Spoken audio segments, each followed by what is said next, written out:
Welcome to Real Swell. Let's talk about some movies. Like, comment, subscribe. Hope you enjoy the show.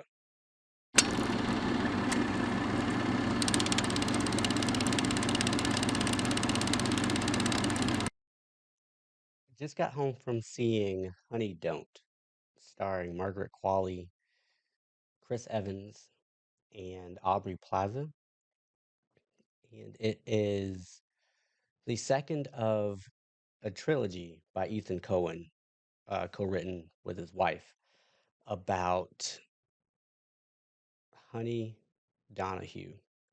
She is a private detective, a private investigator, and the movie kind of follows her not only work but personal life as well. It focuses mainly on being a kind of a whodunit where she is actively looking for the suspects and victims of a crime that she suspects has gone on. The movie opens with her arriving at a crime scene because someone who she was in contact with or had reached out to her about something actually wound up dead. So the movie follows her trying to solve not only why she wound up dead, but what she was trying to call her about. We also get a glimpse into what she does outside of her job as a PI. And it kind of gives us a glimpse into who she is, why she is the way she is, and how she interacts with people, specifically men and women. She interacts with them differently based on who they are. And there's only one type of person in this movie, one type of man in this movie. They, the movie gives you the same kind of image of that man, but in two different characters on two different ends of the spectrum. But the movie makes it clear what kind of man she is usually used to running into, and the movie disagrees about that type of man.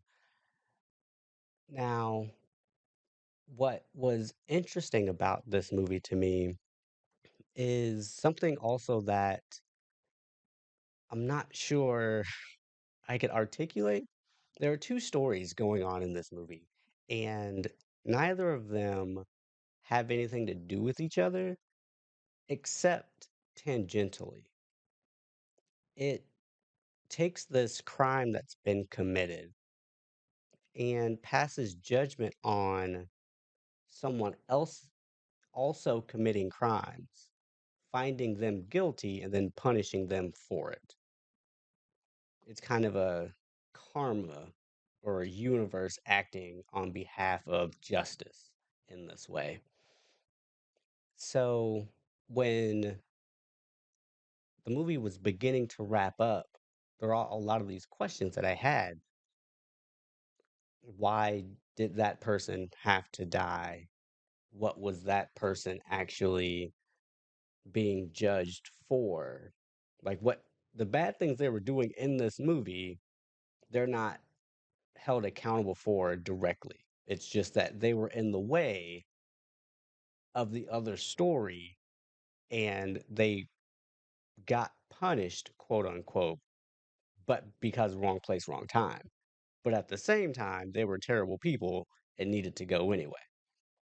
So you get this comeuppance for antagonists of life, not necessarily the antagonists of the movie.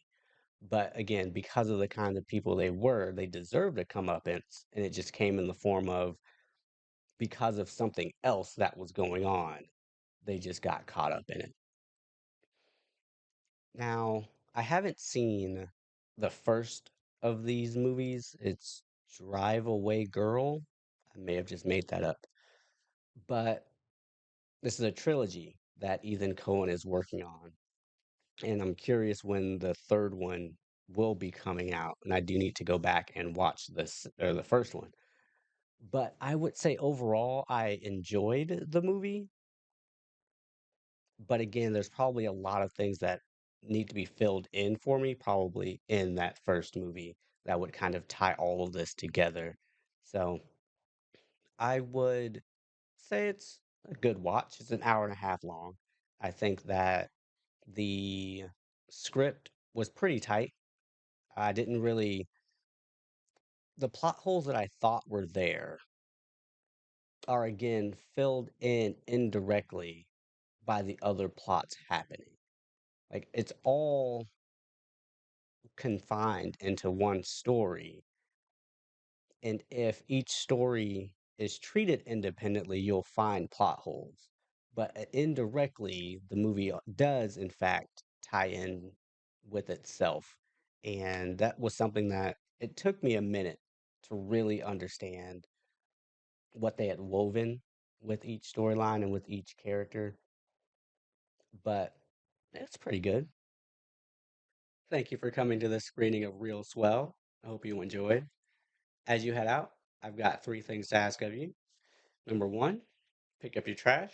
These ushers don't get paid enough. Number two, make sure you are subscribed so you don't miss the next screening. And number three, hit that like button. I'll see you all next time. Make sure you've got your ticket.